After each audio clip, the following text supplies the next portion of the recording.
நம்முடைய மாநிலத்தை பொறுத்த வரைக்கும் விவசாயிகள் 60% பேர் இருக்கிறாங்க. விவசாயத்தை நம்பி இருக்கின்ற மக்கள் 60% பேர், 40% பேர் தொழிலை நம்பி இருக்கின்றாங்க. இந்த 60% மக்களும் அவள் இரவென்றும் பகலென்றும் வெயிலும் மழையும் பொருட்படுத்தாமல் ரத்தத்தை வேர்வையாக மண்ணிலே சிந்து உழைத்து பிழைக்கக்கூடியவர்கள் இந்த 60% மக்கள்.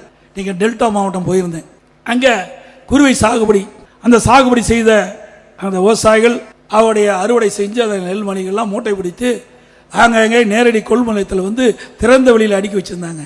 15 நாள் அந்த அரசாங்கம் அந்த கொள்முதல் செய்யவே இல்லை. அதனால மழை காலத்தில் தொடர் மழையினால அதெல்லாம் நெல்மணிகள்லாம் மழையில் முளைச்சு அப்படியே நாத்து 4 இன்ச்சு வந்துட்டு.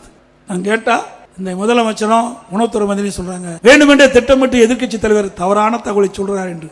நான் நேரடியா எல்லா கொள்முதலத்துக்கு பல கொள்முதலத்துக்கு போனேன்.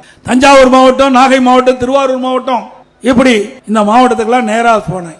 மயிலாடுதுறை வரைக்கும் போனேன். திருவாரூர்ல இருந்து தஞ்சாவூர், திருவாரூர், நாகப்பட்டினம், மயிலாடுதுறை 4 மாவட்டத்தில் இருக்கின்ற நேரடி கொள்முதலுக்கு சென்று அங்க என்ன நிலைமைன்னு விவசாயிட்ட கேட்டு இருந்தேன். அப்போ விவசாயிகள் கண்ணீர் மல்க சொன்னாங்க, நாங்க 1 ஏக்கருக்கு 35,000 ரூபாய் செலவு செஞ்சு பயிர் நடவு செஞ்சு அறுவடை செஞ்சு கொண்டு வந்த நெல்லை முறையா கொள்முதல் செய்யல, இங்க நெல்லெல்லாம் முளைச்சு போச்சு. இன்னைக்கு தொடர் மழையில் காரணமாக நெல்லு குவியலா குவிச்சு வச்சிருக்கிறோம், அந்த நெல்லெல்லாம் அவிஞ்சு போச்சுன்னு எடுத்து காட்டினாங்க.